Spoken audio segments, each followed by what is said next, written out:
What dark secret are you hiding from everyone? When my grandpa was on his deathbed, he admitted to killing fellow Marines in the Vietnam War for torturing and raping young girls. Most of our family doesn't know. Edit, wow, didn't expect this to blow up lol, thank you for all the awards. My grandpa was a pretty cool guy, very calm and mellow, so my mom and I were shocked when he admitted this to us. He was a gunsmith his whole life and was very proud of being a Marine, but the guilt he carried from the war made him believe he was being punished in the end. He died a really painful and traumatic death that I would never wish on anybody. I hope it lets him rest easier in peace that the majority of you commend what he did. I certainly never held any qualms about it. My great-grandpa told us the same thing. He said he walked in on his Marine friends raping women and children and blew all their heads off. His words, he never let my parents leave us with anyone but my great-grandma and MBC. He was so afraid of what piece of shit perverts were lurking out there. Edit, I also want to thank you for blowing my comment up. It is crazy to think there are multiple people out there in the service with this sick behavior. My great-grandfather was also an amazing man and he became a pastor after he completed his time in the Marines.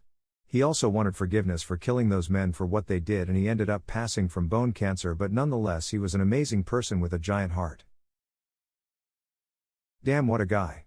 Given there's two people here sharing similar grandpop stories, I wonder if this experience is more common than people might guess, and those who experienced it just don't talk about it much, so it's not a really well-known phenomenon. I'm sure it is. I suspect a lot of stuff happens in war that the vast majority of participants never speak about. That's why so many come back all ducked up. Most people in my family think that my mother recently died suddenly from complications due to cancer, but she really died from the toxic effects of oxycodone, morphine, fentanyl and methamphetamine. Seems as though she just had herself a secret death party. Not including the meth, but this is more common than you think with chronic cancer patients. My mother was on all of that her last weeks. She had a morphine pump straight into her vein to alleviate the pain. I wasn't really prepared for an inbox of immense suffering. Nice to know one's not alone, I guess. Pest control technician here. You're paying too much for pest control. Whoever you hired, unless it's a fairly small company, they are ripping you off. Unless you have cockroaches or bedbugs, YouTube it. Times are hard enough right now. Edit, thanks for the awards guys. I'm getting a lot of pest control questions in my inbox. I doubt I'll have time to answer all of them, but Pest Control is a great subreddit that will help you identify pests and offer solutions. Not a huge secret in comparison to some of these answers, but I feel the guilt of it often. After my fianc passed, I napped all the time for over a year. My aunt was calling me one day and I just denied her call, went back to napping. It was my aunt calling because my grandma, who was very sick with cancer, wanted to say happy birthday a day before my birthday. Grandma died the next day. I should have picked up the damn phone. She still loved you and just wants you to be happy. It's okay to not be okay, and sometimes we miss important things for that reason. My uncle owned an old Camaro that collected dust in his garage. When I was around 10, my family and I were in town visiting and I wrote the word duck in the dust on the hood of the car. I used my thumb so that the letters were fatter than my normal index finger. A few hours later my aunt uncle asked us who did it and I proved it wasn't me by showing how the person who did it had bigger fingers than me. Taking that shit to my grave. Edit, this blew up. I'm 33 now and the entire family definitely knows it was me. It's an inside joke now where someone tries to get me to admit to it and I never will. I have to think they knew, but respected the hustle of it.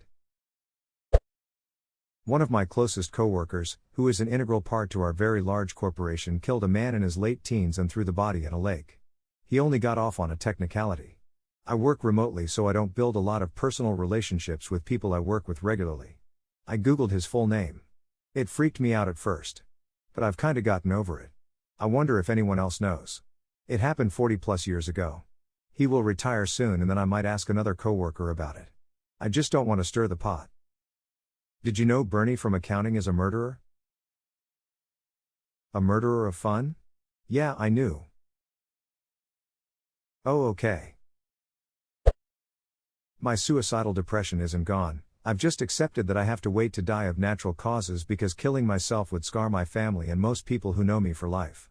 #X200B, edit, I appreciate all the support, and I'm glad for those that find comfort in not being alone and feeling this way. No, this isn't passive suicidal ideation as I've attempted twice before and still have active thoughts sometimes. Yes, I am in therapy and have tried medication, exercise, etc. No, I don't want to try microdosing psychoactive substances as I have psychotic depression, meaning I'm prone to hallucinations and such if pressed. My girlfriend started selling used pants and stuff online. Someone wanted used insoles from her shoes. I walk for about 6 hours at a time at work and often just put her insoles in my shoes.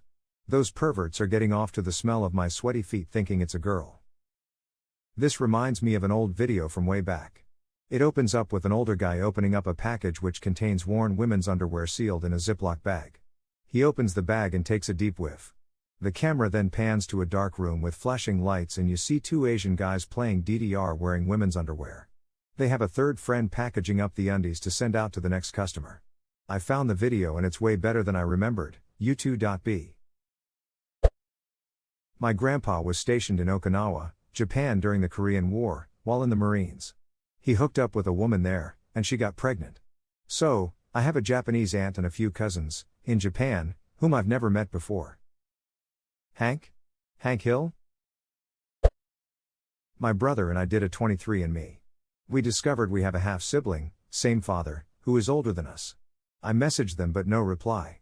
Since the half-sibling is older, it was during my father's military career, which was short-lived because he got a dishonorable discharge that he hides from his family still. Kind of similar story here. 6 years ago when I was 24, my mom randomly told me I have an older half-sister that my dad completely abandoned. She only knew of my sister's mother's name, so I searched for her on Facebook and found my sister. She is the spitting image of our father, so I knew immediately it was true. Both my sister and her mom confirmed it, and my sister and I immediately started bonding. We are incredibly close now. My father's side was overjoyed when I found her, as they knew of her but never what happened to her. We've all welcomed her with open arms, except my father. When she reached out to him, he essentially told her to duck off, then screamed at me that she wasn't my sister, and continues to call me the bitch that ruined the family. Her and I did 23andMe and we matched as half-siblings, so now there's no denying it. I lost a shitty father but gained an incredible sibling that means 10x more to me. Yeah, you're the one who ruined the family. Or 5. I'm living with my mom right now cause she's going there cancer, but to be honest, I can't wait to see her go. It sounds horrible but I'd rather see her go than see her suffer even more. It's not like I would get anything out of her will, it's more like it sucks cause she's always in pain and seeing her like that brings me pain. Edit, thank you everyone for your responses, I've felt so alone on this for a long time. She's still fighting a long battle but it's just getting worse every day. I appreciate the help that everyone has offered. It really helps a lot. Thank you. Visit us at Recancer Family Support if you ever need to talk. Edit, thank you so much for the awards, truly, but please donate towards your local cancer charity instead. I created the sub while my mom was dying of colon cancer and I'm glad it's helping people going through the same thing. Get your colonoscopies. I'm not the original comment poster, but thank you for posting that link. Sometimes I forget to read all kinds of subreddits. I just lost my dad to cancer and I feel like I need a community like that right now, but didn't think about looking on Reddit. Thank you. I don't know why, but I always keep thinking that one day I will cut all contact with everyone in my life, disappear from their lives and just keep for myself. I don't know why I think like this, I have some good friends. One of my friends did this in 2015. I still look for him wherever I am, dream that he just shows up. I worry. He's my friend, and I love him, but I'm so mad. We don't know if he's alive or dead, and it is heartbreaking. If you're reading this, I love you, but duck you bro.